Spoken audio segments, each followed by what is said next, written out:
اعوذ باللہ من الشیطان الرجیم، بسم اللہ الرحمن الرحیم۔ السلام علیکم کلاس۔ آج کا ہمارا سبق گزشتہ سے پیوستہ ہے۔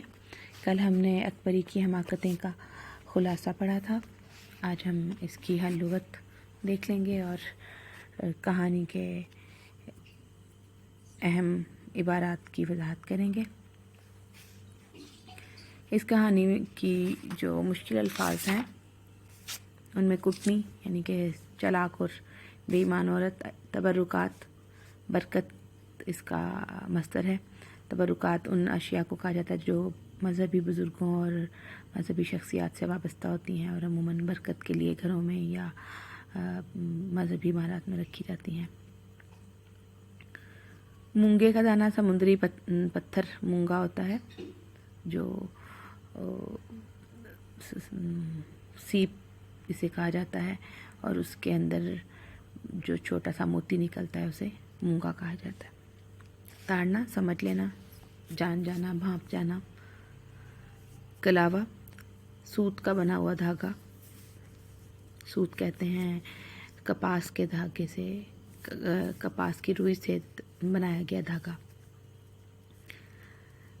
جہاز لنگر کرنا، جہاز کو کے ساتھ بڑے بڑے پتھر باندھے جاتے ہیں سمندری جہاز کے ساتھ، تاکہ جب اسے پانی میں کھڑا کیا جائے تو جہاز کا وزن بڑھ جائے اور سمندری لہریں اسے ہلائیں جلائیں نہ یا بہا کر کہیں دور نہ لے جائیں۔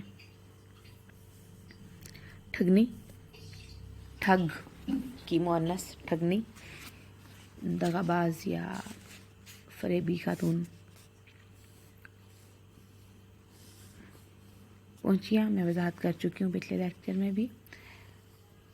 بازوؤں کی کلائی میں پہننے والی چوڑیوں کو پہنچیاں کہا جاتا ہے۔ خاک سے آ کرنا، تباہ کر دینا، کسی قابل نہ چھوڑنا۔ پھسلانا، بے وقوف بنانا، ترغیب دے کر، دھوکہ دہی پہ راضی کر دینا۔ عقیق البحر سمندر کا پتھر ہے، سمندری پتھر یا سمندری عقیق مختلف رنگ کے ہوتے ہیں، سرخ بھی ہوتا ہے، سفید بھی، زرد بھی، تو یہ زیورات میں استعمال ہونے والا ایک پتھر ہے۔ ریجھ جانا، مائل ہو جانا، لٹو ہو جانا، راغب ہو جانا۔ طمع، لالچ، ہرس، چاٹ لگنا، لت پڑ جانا، کسی چیز کا عادی ہو جانا۔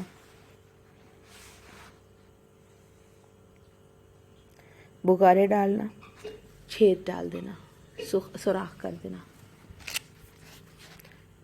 اچھا جی، اب ہم اس سبق کے جو اہم مندرجات ہیں ان کی بات کر لیتے ہیں۔ میرات العروس اس کہانی کا نام ہے، اور میرا لفظی مطلب ہے اس کا آئینہ، اور عرس سے نکلا ہے دلہن، عروسہ دلہن کو کہا جاتا ہے، تو میرات العروس دلہنوں کا آئینہ۔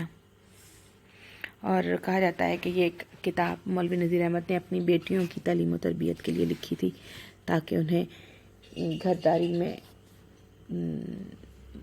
آسانی ہو اور اس قسم کے مسائل جو بے وقوفیوں اور حماقتوں کی وجہ سے خانگی زندگی میں پیش آتے ہیں وہ انہیں پیش نہ آئیں۔ خاک شفا، مدینہ منورہ اور کربلا کی مٹی کو بعض اوقات مختلف زخموں پر مرہم کے طور پر لگایا جاتا ہے، اور کہا جاتا ہے کہ اس مٹی میں ایسی تاثیر ہے جس کی وجہ سے زخم جلدی اچھے ہو جاتے ہیں۔ کوہ طور کا سرما، کوہ طور وہ پہاڑ ہے جس پہ حضرت موسیٰ علیہ السلام کو اللہ تعالیٰ نے ان کی خواہش پر اپنی تجلی کی ایک بہت معمولی سی جھلک نازل کی تھی، جس کے نتیجے میں یہ پہاڑ جل کر سیاہ ہو گیا تھا۔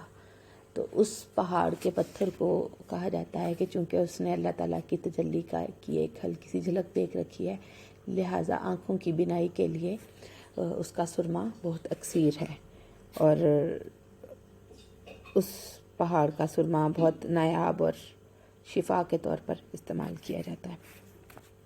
خانہ کعبہ کے غلاف کا ٹکڑا، ہر سال جب حج کا آغاز ہوتا ہے تو ایام حج کے آغاز سے چند روز پہلے خانہ کعبہ کا پچھلا غلاف اتار دیا جاتا ہے اور نیا غلاف اس پر چڑھا دیا جاتا ہے، اور پرانے غلاف کو حاجیوں کی خواہش پر ان میں چھوٹے چھوٹے ٹکڑے کر کے تقسیم کر دیا جاتا ہے، جو لوگ فریم وغیرہ کروا کے گھروں میں برکت کے لیے رکھتے ہیں۔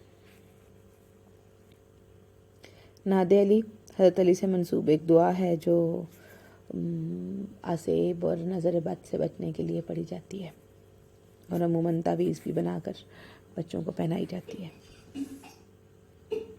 پنج سورہ قرآن پاک کی 5 صورتوں کا مجموعہ ہے جسے پنج سورہ کہا جاتا ہے۔ یہ صورتیں بھی گھر میں برکت اور رزق میں فراوانی اور حفاظت کی نیت سے پڑھی جاتی ہیں۔ موم گھروں کا چھتا، مختلف محلوں اور علاقوں کے مختلف نام ہوتے ہیں، اسی طرح یہ موم گھروں کا چھتا بھی ایک علاقے کا نام ہے، جیسے مرزا غالب کا مزار جس گلی میں ہے اسے بلی ماروں کا محلہ کہا جاتا ہے۔ اسی طرح بہت سے اور علاقے ہیں جن کے مختلف نام ہیں۔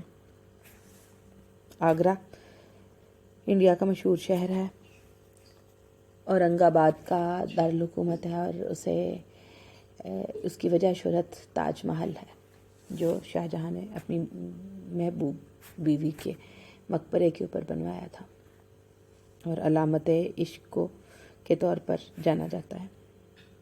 کوہ حبشہ ایک ملک ہے، اور اس کے جو حکمران تھے نجاشی، وہ رسول اللہ صلی اللہ علیہ وسلم کی دعوت پر غائبانہ طور پر مسلمان ہو گئے تھے، اور رسول اللہ صلی اللہ علیہ وسلم کا حضرت زینب کے ساتھ نکاح بھی انہوں نے پڑھایا تھا، زینب بن جہش کے ساتھ، اور اس وجہ سے کوہ حبشہ اور حبش کے علاقے کو خاصی اہمیت حاصل ہے ہمارے قدیم قصہ کہانی میں۔ اچھا جی، اس کے علاوہ اگر آپ کو مزید کوئی الفاظ مشکل لگیں یا کوئی ترکیب یا کسی بات کی سمجھ نہ آئے تو اسے آپ دوبارہ بھی پوچھ سکتی ہیں۔ کہانی کا میں نے آپ کو خلاصہ بھی بتا دیا ہے، مشکل الفاظ کے معنی بھی سمجھا دیے ہیں۔ اب یہ ہماری جو مختلف عبارات ہیں ان کی وضاحت ہم پہلے بھی کر چکے ہیں، دوبارہ اگر ضرورت ہے تو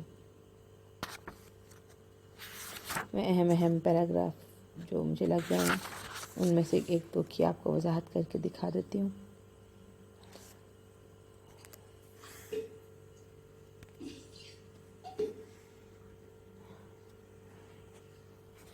دوسری بات یہ کہ آپ لوگوں کو یہ سمجھانا تھا کہ جب آپ سبق کا خلاصہ لکھیں گی تو اس میں جس طرح سے میں نے آپ کو بالکل اجمالی طور پر مختصراً کہانی کا پورا تعارف بیان کر دیا ہے، اسی طرح سے آپ نے بھی خلاصہ لکھنا ہے، اور خلاصہ کہانی کا تیسرا حصہ ہونا چاہیے۔ کتاب میں یہ کہانی خاصی طویل ہے، لیکن میں نے آپ کو اس کے خلاصے میں تمام اہم باتیں اور تمام اہم تفصیلات بتا دی ہیں، اور اسی طرح سے آپ اس کا خلاصہ لکھیں گی۔ مشکل الفاظ کی جب آپ سیاق و سباق کے حوالے سے تشریح کریں گی تو ضرور معنی لکھیں، اور سیاق و سباق کا حوالہ بھی مکمل دیں، لیکن 3 سے 5 سطروں کے درمیان رہے، اور تشریح کرتے ہوئے آپ کو کہانی کا حوالہ بھی دینا ہوگا، ناول کا حوالہ بھی دینا ہوگا، اور اس کہانی کی وجہ تسمیہ بھی بتانی ہوگی، اور اس کے ساتھ ساتھ آپ جو زیر نظر عبارت ہوگی اس کی بھی مکمل وضاحت کریں گی۔ ٹھیک ہے، آج کا ہمارا جو سبق ہے وہ مکمل ہوا۔ کل کے سبق کے لیے ہم انشاءاللہ دوبارہ یہیں پر اکٹھے ہوں گے اور مزید تفصیلات کے متعلق بات کریں گے۔ تب تک کے لیے اللہ حافظ، فی امان اللہ، السلام علیکم۔